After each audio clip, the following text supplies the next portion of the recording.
Hello students. Previous video में हम लोगों ने डाई नाइट्रोजन के बारे में स्टडी किया हुआ था और उससे मैंने एक क्वेश्चन पूछा हुआ था आप लोग से कि डाई नाइट्रोजन रूम टेम्परेचर पर बहुत ही कम अभिक्रियाशील होता है, क्यों? या तो इसी का दूसरा क्वेश्चन होगा दूसरे लैंग्वेज में कि डाई नाइट्रोजन रूम टेम्परेचर पर अक्रिय होता है, यानी कि वह किसी के साथ अभिक्रिया नहीं करता है। इसका क्या रीजन है?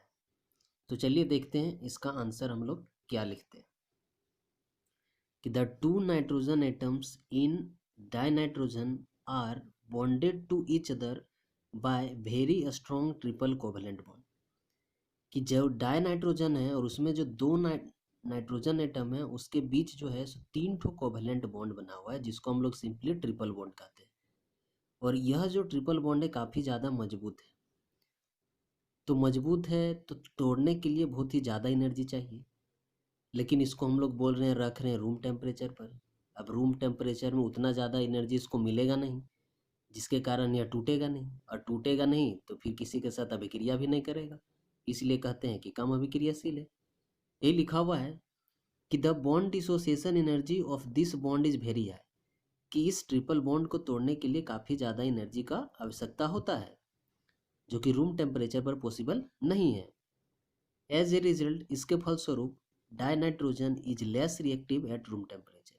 इसी के चलते डाइनाइट्रोजन रूम टेम्परेचर पर बहुत ही कम अभिक्रियाशील होता है, या तो अक्रिय गैस की तरह बिहेव करता है, यानी कि किसी के साथ जो गैस अभिक्रिया नहीं करता है।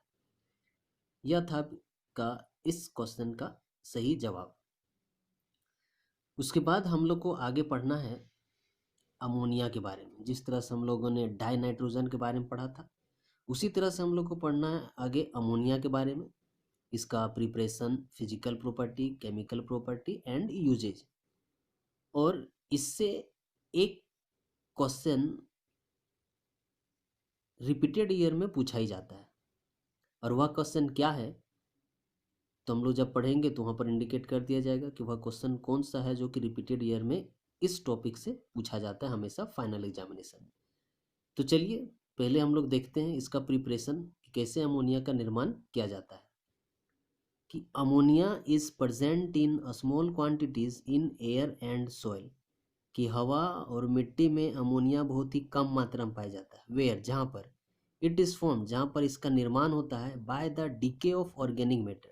डीके दूसरा वर्ड बोल सकते हैं डिकम्पोजिशन, यानी टूटना। कि एयर और सॉइल में अमोनिया बहुत ही कम मात्रा में पाया जाता है और उसका निर्माण होता है कार्बनिक पदार्थ के टूटने से। अब वह कार्बनिक पदार्थ कौन कौन से हो सकते हैं जो कि टूटकर अमोनिया बनाएगा? तो उदाहरण के लिए यूरिया। यूरिया जिसको हम लोग फर्स्ट कार्बनिक पदार्थ भी कहते हैं, first organic substance, organic matter, organic compound भी कहते हैं। इसका फॉर्मूला होता है NH2CONH2।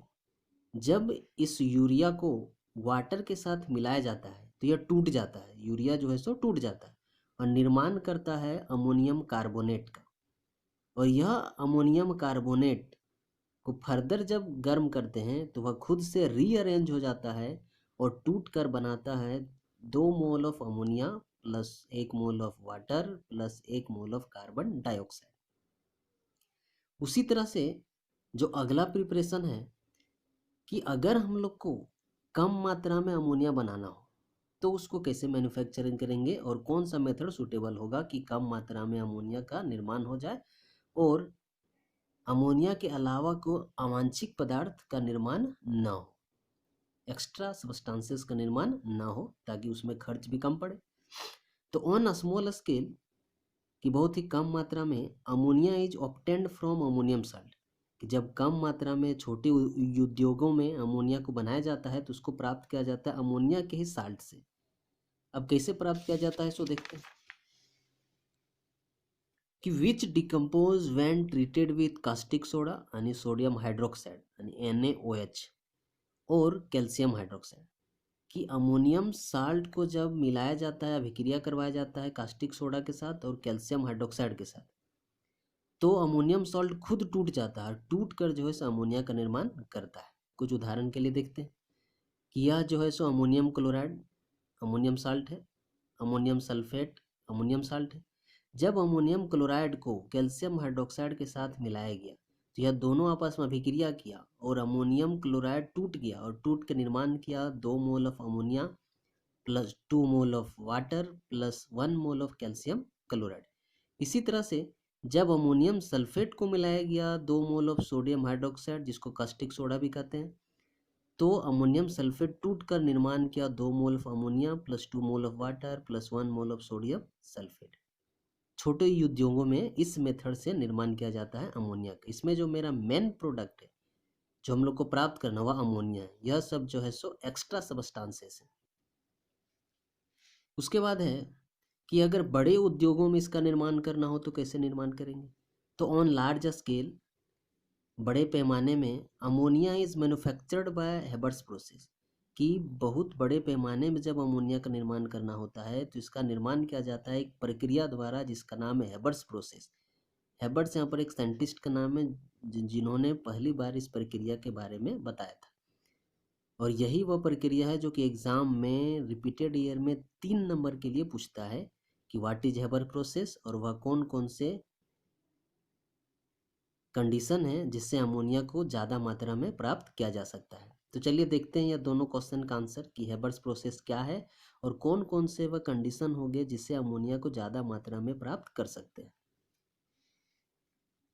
जब N2 dinitrogen is treated with H2 hydrogen gas in the presence of iron oxide FeO catalyst उत्प्रेरक के रूप में, कि जब डाइनाइट्रोजन को अभिक्रिया करवाया जाता है, ट्रीट किया जाता है हाइड्रोजन गैस से, किसके उपस्थिति में, in the presence of iron oxide as catalyst, catalyst यानी उत्प्रेरक के रूप में जो अभिक्रिया के दर को बढ़ाता हो, द रेट ऑफ रिएक्शन को इंक्रीज करता हो विथ स्मॉल अमाउंट, और इसके साथ मात्रा में उपस्थित रहेंगे K2 potassium oxide, aluminium oxide and molybdenum element as a promoter, जो कि रिएक्शन को आगे बढ़ाने में मदद करेंगे।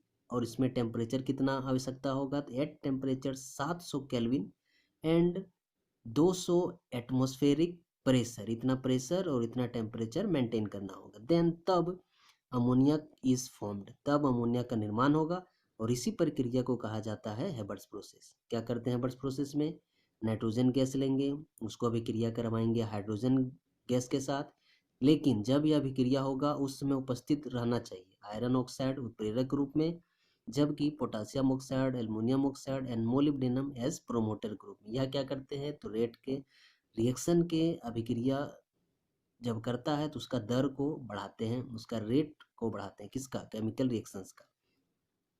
इसी को अगर हम लोग रासायनिक फार्मूला के द्वारा देखें, केमिकल फार्मूला के द्वारा, तो यह इस तरह से होगा कि जब N2 को मिलाया गया 3 मोल ऑफ H2 के साथ, temperature 700 kelvin, pressure 200 atmospheric pressure, catalyst उत्प्रेरक iron oxide, molybdenum as a promoter, तब आपस में यह दोनों अभिक्रिया कर निर्माण करते हैं 2 mole of ammonia gas, ammonia gaseous रूप में निर्माण होते हैं।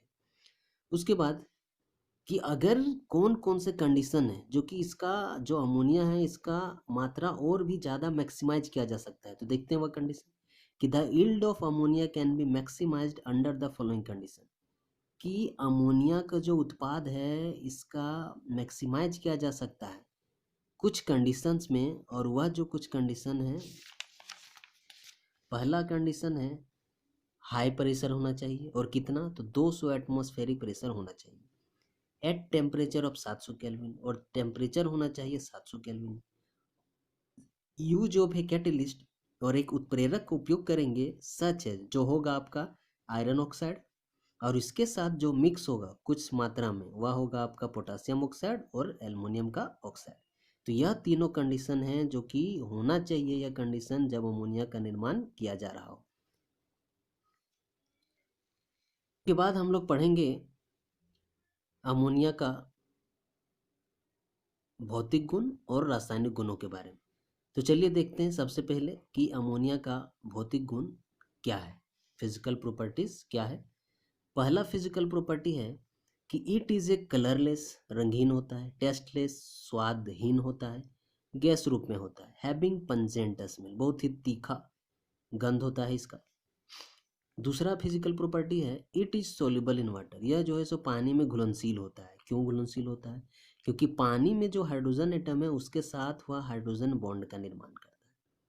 कि अमोनिया पानी में सोल्यूबल है क्योंकि पानी में डूबकर हाइड्रोजन बॉन्ड का निर्माण करता है।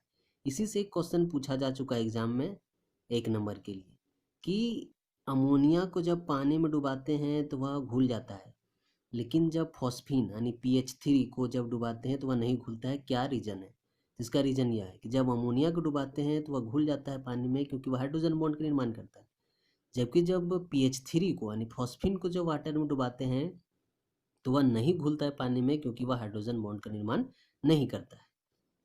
अगला भौतिक गुण है इट्स बॉइलिंग पॉइंट। इसका जो boiling point and freezing point और फ्रीजिंग पॉइंट है are 239.7 kelvin boiling point and 198.4 kelvin freezing point respectively क्रमशः है।